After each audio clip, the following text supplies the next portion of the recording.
Good evening, everyone. I'm Rabbi Barry Schwartz, the director of the Jewish Publication Society. I've been asked to make the introduction this evening on behalf of the Jewish Publication Society and the Skirball Institute for Adult Jewish Studies. This is the third in our new partnership between JPS and the Skirball Center. We're very, very delighted at this partnership.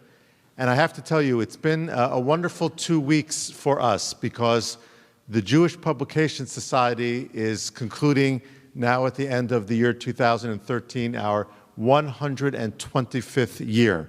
We are the oldest Jewish publisher in the United States, and we're doing so in a big way with a 10-year, 70-scholar project that has culminated in what we're about to talk about this evening, outside the Bible, ancient Jewish writings related to Scripture.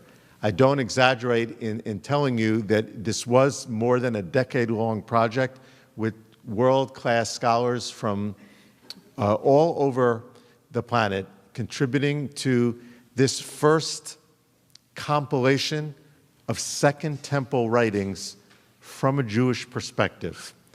We were delighted 2 weeks ago this evening to recognize and have speak here Professor James Kugel, one of the 3 editors for Outside the Bible.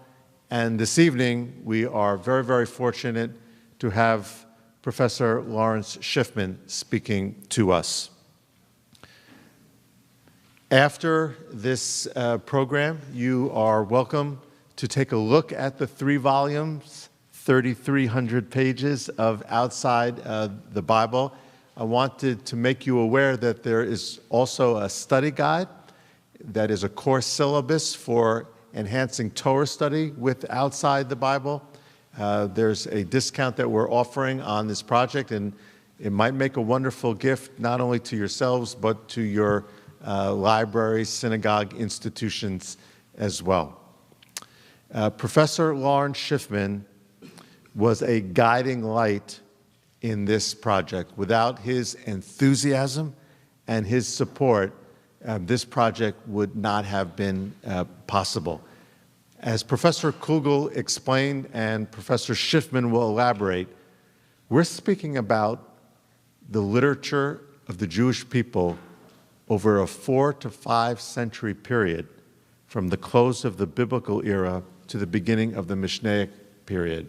We're speaking about literature that has been found in the Dead Sea Scrolls, what is called the Apocrypha, the Pseudepigrapha, Philo, and Josephus. This compilation is opening up a window to a world that is responsible for both the birth of Rabbinic Judaism and the birth of early Christianity as well. More than 2 decades ago, Professor Schiffman published a book with JPS called Reclaiming the Dead Sea Scrolls. It was a landmark book in, as the title suggests, reclaiming the heritage of the scrolls for the Jewish people. And I think the same can be said.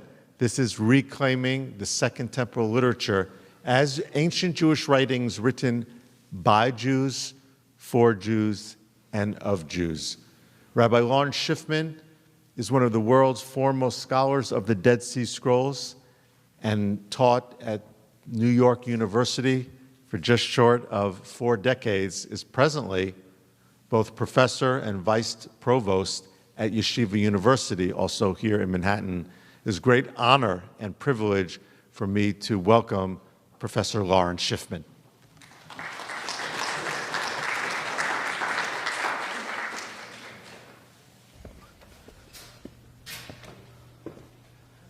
Thank you very much. I'm glad to be here. I want to explain at the outset that our project actually involved a lot of different types of literature that we sought to present as a kind of uniform library. The problem is that generally when we speak of the Dead Sea Scrolls or the Apocrypha, which are books that were found in the Greek Bibles and hence are in the Catholic Bibles, or various other terms that we use for this literature, we're dividing the literature according to where and how we got it. as opposed to what it's really like. And so what we did in this project was to create a new classification system according to the literary types of the material. And that will help very much in understanding it as a corpus of the library that would have been there, so to speak, if you were a Second Temple Jew. Despite the fact that we unified it in that manner, I've chosen for this evening to just speak in particular about the issue of biblical interpretation in the Dead Sea Scrolls. And of course, this is because this is my particular specialty, and I never claim that what I do is more important than what other people do, but I do claim that I'm more interested in what I do than what they do. I'll just point out that this cover is actually a beautiful invitation for a wonderful event that took place about a month ago at the Bible Lands Museum in Jerusalem, where we opened up an exhibit on the history, as I jokingly call it, of their Bible and our Bible and the dissemination of the Bible. That is, of the Hebrew Scriptures and the New Testament throughout the world and Western civilization. So if anyone is in Jerusalem from now through Pesach, please go to see this thing in the Bible Lands Museum. It's just a wonderful, wonderful exhibit. But in order to actually discuss the subject that we are discussing, I have to see here. Can't be right, can't be left. No more buttons left.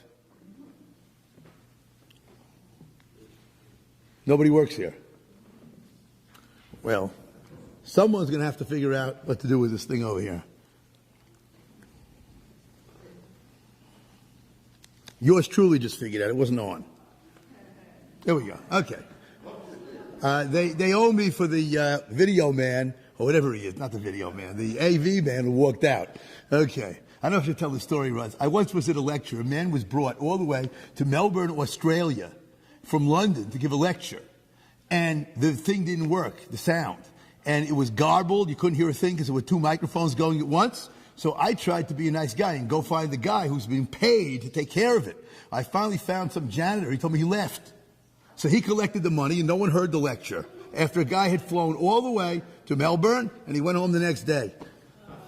So at least that didn't happen to us. So I want to begin by pointing out to you that there are represented in the Dead Sea Scrolls all of what we call the Hebrew Scriptures except the book of Esther. There are different opinions about why that is. Some think that Esther wasn't there simply because of the fact that it was lost by accident. Others feel that since Purim's not in their calendars, maybe they rejected the festival of Purim also, as it's basically what we call a rabbinic ordinance to observe Purim. Now, another possibility is the famous question of how come God isn't mentioned in the Megillah, etc. But I show you this so you'll understand why it is that there's so much biblical interpretation in the scrolls.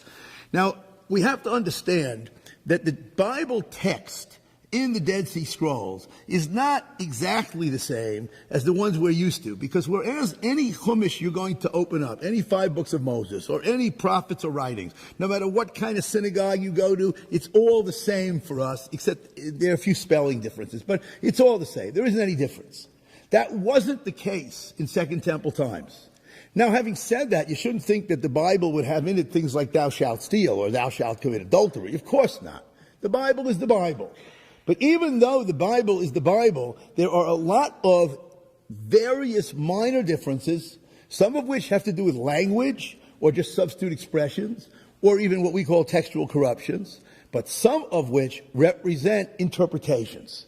Now, in the Dead Sea Scrolls, we used to say that there were 3 different types of Bibles. The Proto-Masoretic, which is the one that represents what became our Torah. Second of all, the Proto-Samaritan, which is a version that is similar to what the Samaritans, that ancient sect that still exists of people who remain from the northern tribes in the First Temple period, what they had. And then the third one is the one that was used by the translators of the Greek Bible, the Septuagint. Now, this turns out to be, to present for us a kind of picture of the history of the Bible that you see in front of you, where basically according to this claim, our Bibles come from this recension which somehow or another is Babylonian, whereas the Palestinian one gives us the Samaritan Pentateuch, and the Egyptian is the type of Torah that was used in ancient Egypt. Now, this was the theory. Don't write it down as if it's true. This was the theory before they really understood all the Bibles and the scrolls. Once you understand all the Bibles and the scrolls, you discover that it's not so simple. First of all, we have a problem of statistics, by which I mean to say that when you actually look at the numbers, you find out that the Proto-Masoretic is the largest group, and that makes sense. That's the Bible that we received and that we use. Masoretic, if you remember Fiddler on the Roof, instead of tradition, they sang in Hebrew Masorah and in Yiddish Masoira. So one way or another, this word means traditional, and that's our traditional Hebrew text. And then we have what they call vulgar texts. Vulgar texts, it's not what you think it is, don't worry. Vulgar texts mean common texts. Common texts are written into a dialect of Hebrew that everybody could understand. They would write the Torah into a dialect that they used. And then we find out that we have so-called sectarian texts, which have a special dialect of Hebrew. And then we have Proto-Masoretic, which we already mentioned. And you have to understand, I just stuck it down here on the bottom, by the way, that no New Testament was found among the Dead Sea Scrolls because the New Testament was written after the Dead Sea Scrolls were copied. Jesus and John the Baptist, no matter what you hear on some TV show or read in the National Enquirer or some other place like that, do not appear in the Dead Sea Scrolls.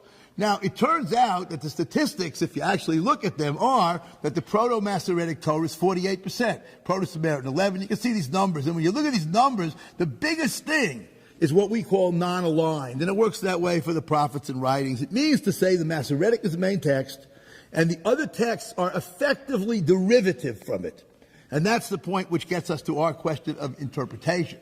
Just want to mention also that a lot of Bible texts were found at Masada and at the Bar Kokhba caves. They are all Proto-Masoretic. So from a chronological point of view, the discussion of these variant Bibles that existed in the Dead Sea Scrolls, that's a discussion of the period from about 200 and something BCE up through a little bit before the destruction of the temple. Once you're getting up close to the destruction of the temple in 70, once you're in the 1st century CE, all you have is Proto-Masoretic Bible text, and the Jewish people has taken that as the most authoritative type of text and the one they're going to use.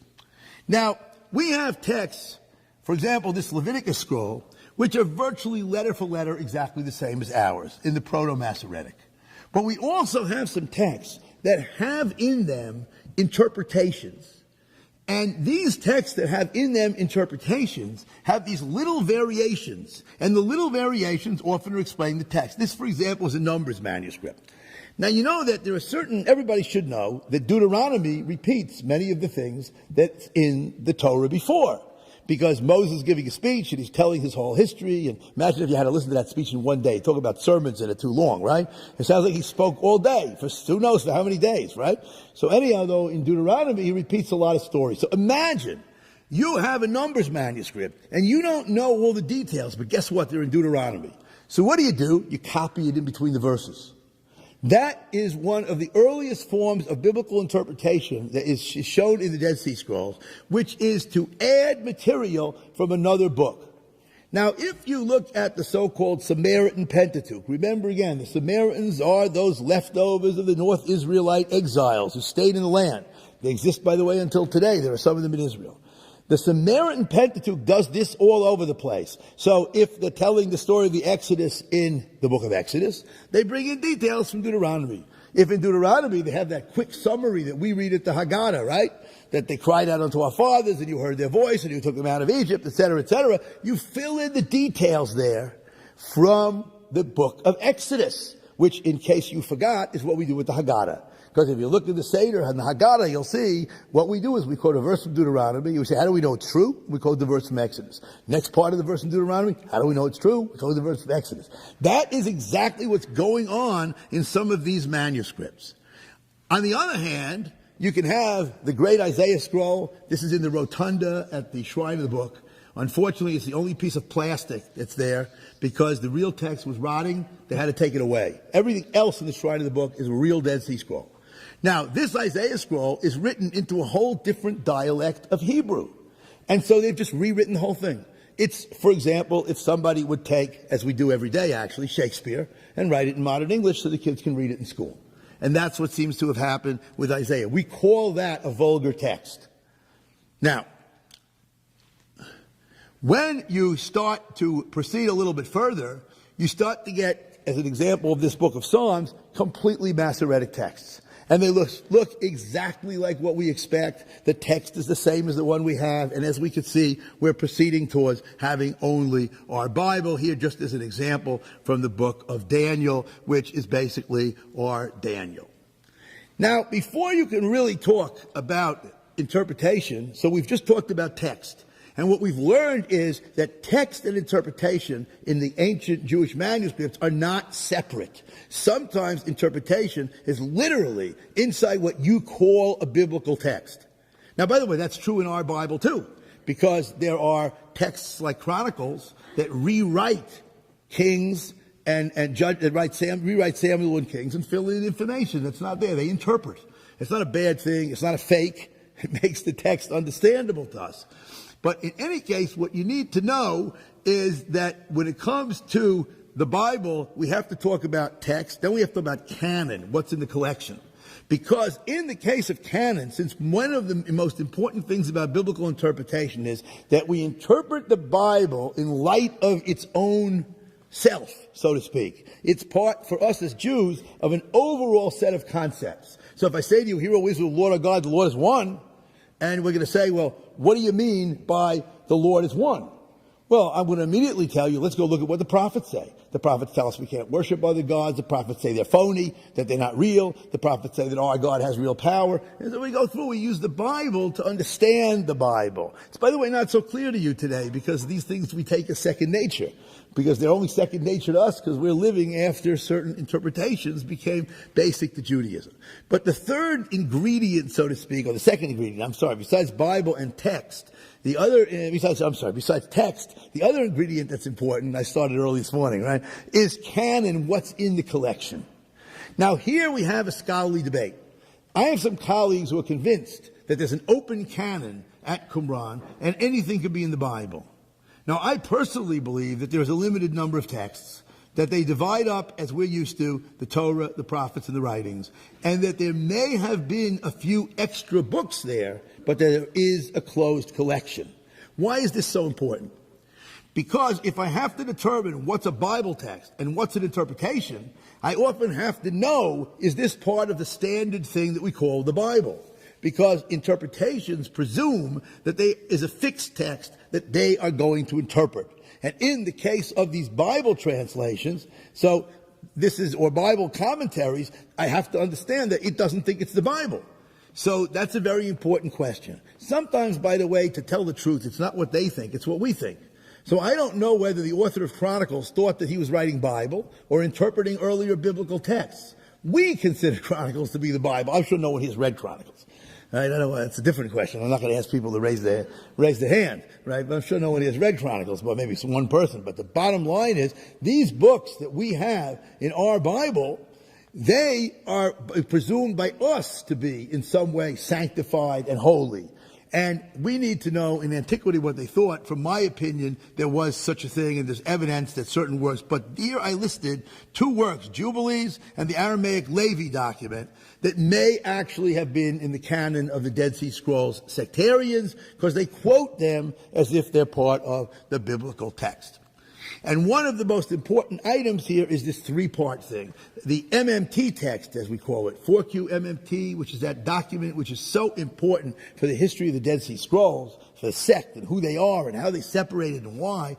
This document mentions the Torah and the words of the prophets, the book of Moses, the words of the prophets, and David, which I say that the prophets are the second group, and then David and the chronicles of each and every generation is what we call the writings. So from my point of view, there's the Torah, the prophets and the writings in the Dead Sea Scrolls, as in our Bible. Now also, there are in the Dead Sea Scrolls certain books that we call Apocrypha. Now, Apocrypha are books that got into the Greek Bible, but that may have been written too late to get into the Hebrew Bible, as we call it. And they got into the Greek Bible, and they are, until today, in the Catholic Bibles, even the Jewish texts. So I got to tell you, 1 and 2 Maccabees, we just finished Hanukkah. Would you believe this funny fact? 1 and 2 Maccabees, the most important books for understanding the story of Hanukkah, are in the Catholic Bible, and they're not in the Jewish Bible. It's bizarre. Could you imagine if the Christmas story was in our Bible and not in theirs? That's what you're talking about. That is an accident, a funny accident of history, that the Apocrypha, this is the book of Tobit, which you may know from the Apocrypha, and this is a book called Enoch. Now we're getting to the point when sometimes a book could be written as if it's scripture, but it's really all interpretation. So you know that it says in the Torah about Enoch, Hanoch, that he was not because God took him up. Now, if anything says, please tell me a story, what do you mean he was not? God took him up. Imagine if you met one of your friends and they said, oh, you've seen so-and-so lately. You say, oh no, so-and-so, God took him up. So they would assume maybe he's dead, I don't know. But this guy was taken up, he had no grave, no nothing, right? So they began to speculate about him. And they speculated about him being in heaven and being one of God's assistants. And from this came forth a whole literature which seeks to explain the ways in which this Enoch functions in heaven, and it tells us all kinds of things about the heavens, and it tells us about astronomy, all kinds of information, the causes of evil in the world. It expands on all kinds of biblical stories in the process, and this begins to move us towards something that we call rewritten Bible, which is where the interpretation of the Bible is not just in a little gloss in the biblical text, but actually is in a retelling of additional stories, not in our Bible, but partly like our Bible. Now, another kind of interpretation that takes place is to sew together biblical texts. This is a photo of the earliest, they always say, 10 Commandments.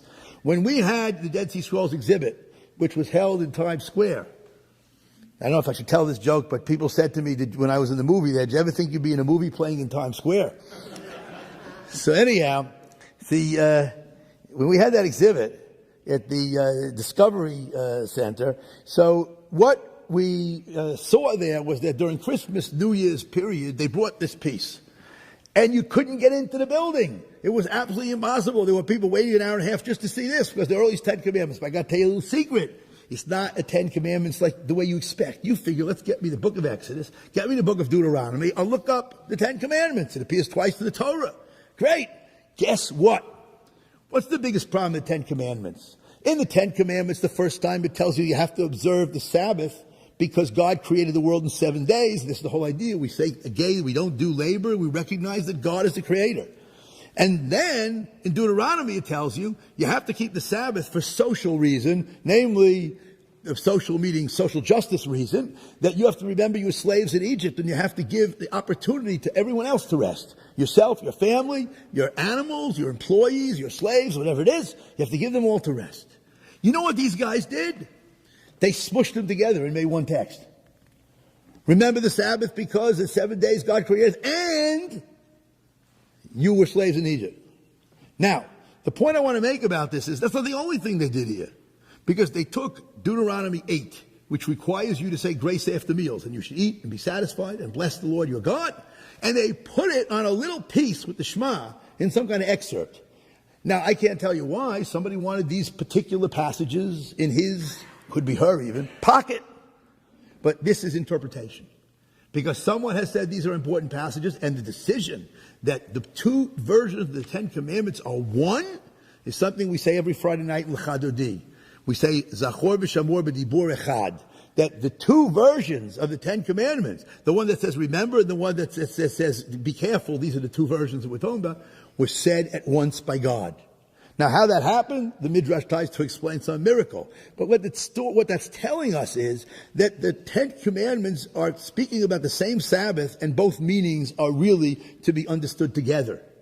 Because, in others, we understand that because God is the creator is why we have obligations to other people. We're all created by the same God, etc. We understand all those concepts. I don't have to explain that here. But the point is, by putting them together this way, it represents a fundamentally important interpretation. And here you could read the text, which I probably should have shown you earlier, but you can see how it works. God took you out of Egypt without such sham. Therefore, the Lord your God has commanded you to observe. For in 6 days God made the two of them together. Where else are they together? Friday night Kiddush.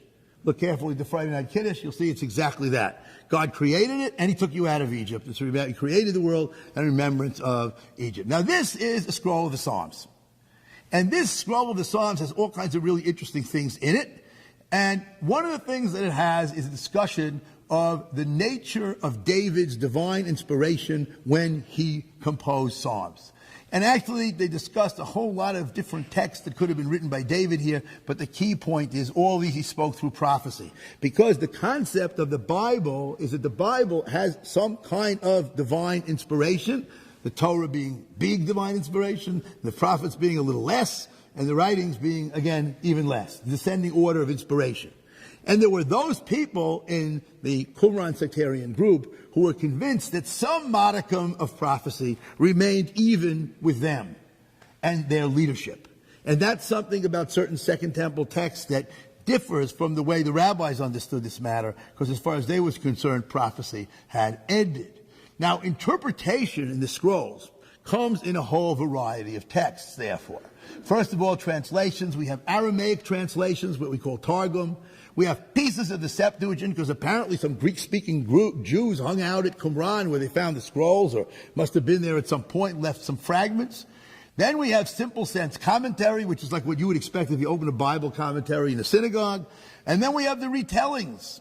Now the question is, why did the rabbis object to a lot of this stuff?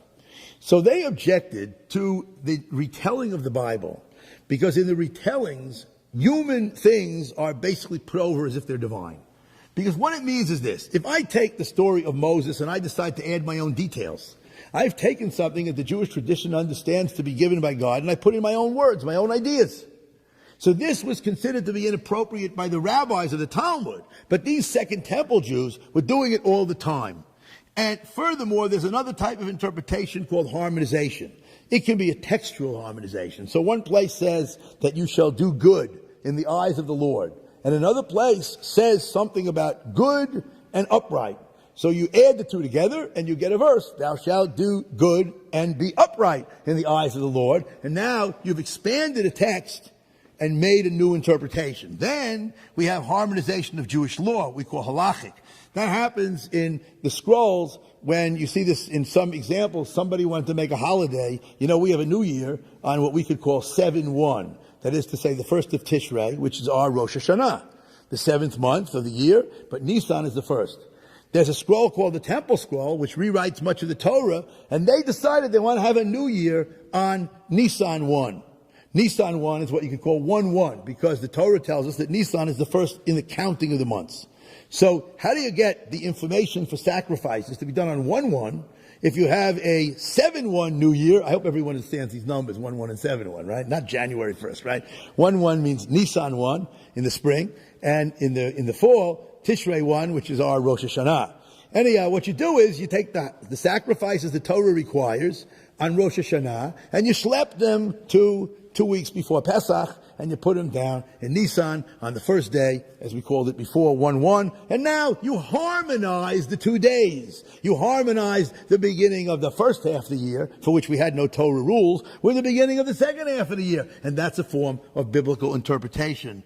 And I just point out that some of these methods were followed, despite rabbinic objection, by the medieval Karaites, the sect of literalist Jews who got some ideas somehow from some of these sectarian groups that we saw before.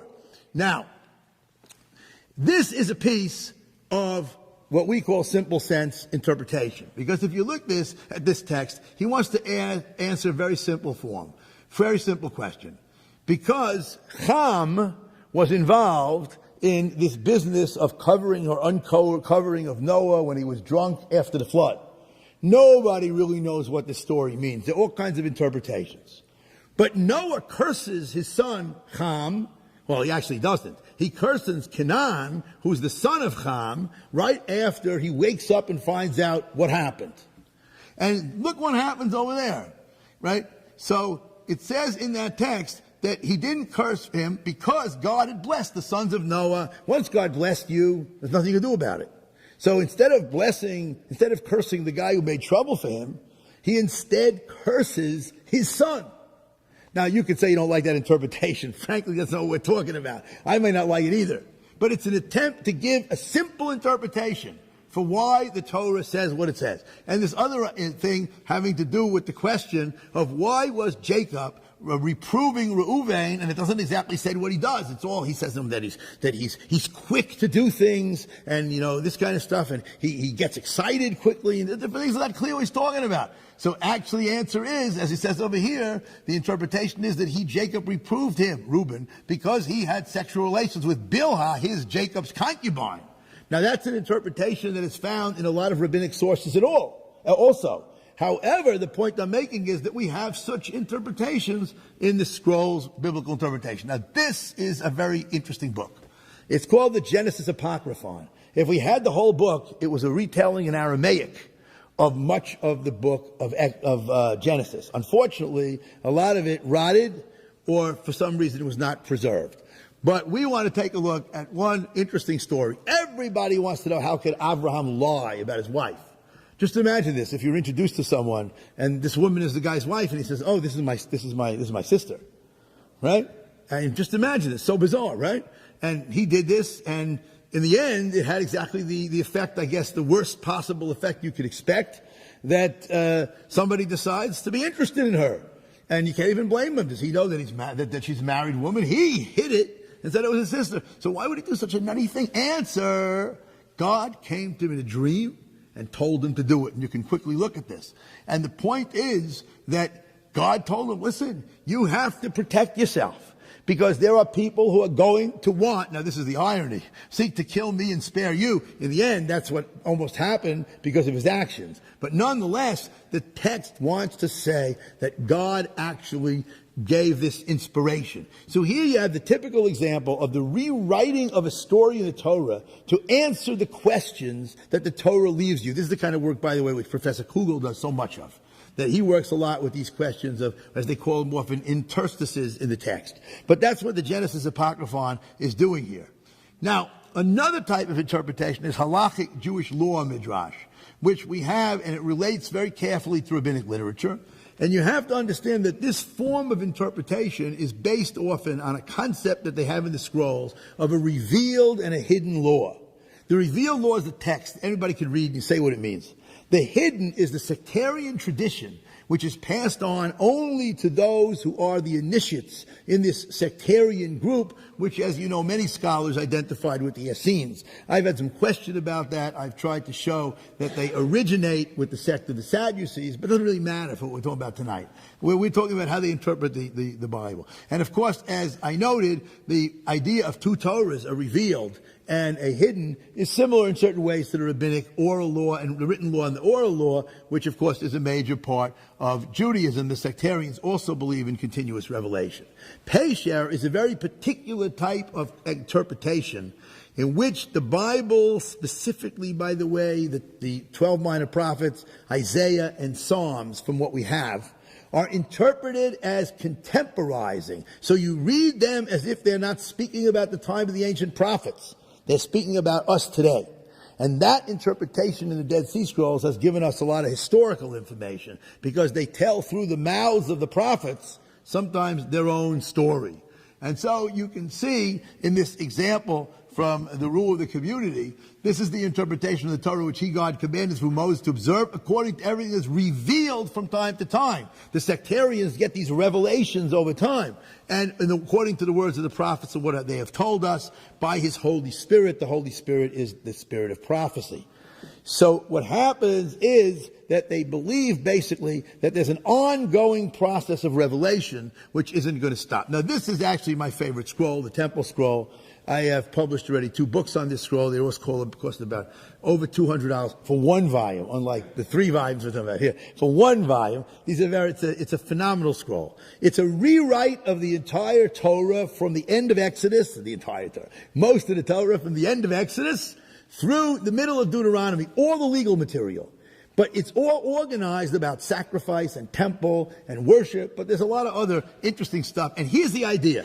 Your laws are stated in the style of the Bible. The author is speaking in God's name. Now, this is sort of if someone took the Mishnah and wanted to rewrite the Torah. So when it said, right, and you shall love the Lord your God, etc., and then it said you shall speak of them when you get up, it would add, and read the 3 paragraphs, Hear, O Israel. You see what I'm saying? That's what's happening in this scroll. They're writing laws into the text often by using midrashic interpretation, harmonization, etc. So I gave you this example. This is the one we discussed before. And it's the example of having a sacrifice for the extra New Year festival on the 1st of Nisan. Now, another really interesting place to find out about biblical interpretation is a document that's called by two names, Damascus document or Tzadokite fragments. Let's skip why they have two names. Many scrolls have two names. It's a kind of a problem. But in any case, this document was first found, and you actually see it here, in a manuscript in the Cairo Geniza in the 1890s by Solomon Schechter, and it was published in 1911 because the first Dead Sea Scroll was actually found in the Cairo Geniza, and later on 10 manuscripts of this document were found with the scrolls. And I want to take you through an amazingly complex example of halakhic Jewish law interpretation, which does, it says, put it this way, it would make anybody proud in the times of the Mishnah and Gemara. As to that which he, God, said, you shall not take vengeance or bear a grudge against your kinfolk. That's a commandment in the Torah. So we want to fulfill that. So what does it refer to? Any man from among those who have entered the covenant. That means the sectarians. You have to know these people believe that all who matter are in their group. It's another discussion, but they don't have our concepts of Jewish unity. Forget about what you read in the Jewish newspapers. I mean, these guys, no Jewish newspaper reports about non-unity in the Jewish community could ever compete with the attitude of these people to outsiders. I mean, that's really the truth. They believe the Messianic era is only for them. Everybody else is not really the true Israel. It's a very negative concept. But nonetheless, let's go with their interpretation. So any men who enter the covenant means those guys who shall bring a charge against his neighbor which is not with reproof before witnesses. Now you have to know, they have a law. Let's say you see someone doing a violation of the law. You must come with witnesses, two witnesses, and reprove him before the sectarian official. Only if a person is reproved in that manner can he later be convicted of a crime. Now it goes on. If he does that without reproof and now accuses him of another violation, he's taking vengeance and bearing a grudge. Now, how do we know he's not allowed to take a vengeance and bear a grudge? Because is it not written only in the book of Nahum? He, God, takes vengeance and bears a grudge. You're not allowed to do it. But what happens if the guy kept silent about him, meaning he saw somebody violate the law and he didn't do anything? He didn't do reproof in front of the thing, and now he comes and he accuses them anyhow? The accused guilt is upon him. In other words, you accuse a guy of committing crime X. Then it's as if you did it, because you should have reproved him the first time. And that's why he's doing it now. So therefore, he did not fulfill the commandment of God. What do you mean? If I don't reprove the person who violated the law, what commandment did I not fulfill? It's the commandment, as it says over here, you shall reprove your neighbor, lest you bear guilt because of him. Now, in rabbinic tradition, we have all kinds of problems about how do you reprove a person, and should you reprove a person, and what happens if they're not going to listen, or do the opposite thing, and where do we not worry about that because the guy's doing something that's so terrible, and someone is about to shoot someone, we don't sit around and discuss whether we should reprove them, right? Okay, however, here's what you have to understand. The whole reproof process in the Qumran Jewish law system is designed to solve a problem that the rabbis also had. How do we know someone's an intentional violator of a crime? The answer is we have to say in rabbinic tradition that we're warning you before you do it. And unless the person, let's say a person commits murder, unless two witnesses say to him, do you know that if you do this crime, the punishment is death? Unless he then says, yes, I know, before he does the murder, you can't convict him of a capital offense. Now that's astounding, but they require absolute certainty before an execution would take place, which is why the rabbis said any court that executed anybody is a bloody court. So, what you can see here is they had the same problem. How can we be totally certain that the person understands the crime and knows what he's doing? The answer they give is, we'll reprove him from a previous violation of the same crime. And without that reproof, if you accuse him, it's as if you're guilty. Why? Had you accused him the first time, he would have understood he shouldn't be doing this. But what I'm quoting this for you is not to understand the details that I just gave you, which I hope everyone followed, is to show you the detailed interpretation of halakhic Jewish law matters, which is, as I say, would make any rabbi proud. So now we want to talk a little bit about this Pesher interpretation. First of all, it comes in different forms. It can be continuous, like a Pesher on the book of Habakkuk. Habakkuk, it just goes verse, verse, verse, verse, like that, like what you're used to, Bible commentary. Sometimes we have anthologies. Sometimes a little pesher is put into something else. Remember, a pesher is a contemporizing interpretation that understands the text as if it's talking about now. Now, also, there's a theology to this, because apparently they believe that the prophet's words are really relevant to today, not to the time of the prophets. And I have to explain how that differs from regular Judaism. Because you go to synagogue and they read the Haftorah. And maybe even in the sermon they mention it. And basically the message is these things are relevant to us. So let's take an obvious case. If the Haftorah says that people are mistreating the poor, and you read it, you're supposed to know we're not supposed to mistreat the poor. That's what we mean by relevant to us. But we're not supposed to assume what they assume, that it's not talking to someone in the 8th century BCE, and that the prophecy could not be understood until it was interpreted by our teacher, called by the sectarians teacher of righteousness, and that it has no relevance to the past. It's only relevant to me today. That's what they believed. We never take a verse out of its original context and would ever understand, no matter what great sermon the rabbi is about to give, based on his text, no matter how meaningful the message may be to us, in whether a general situation as part of a larger community or as individuals. We never take away. And we certainly don't believe that you need an intermediary of another divinely inspired figure to tell you what Isaiah means.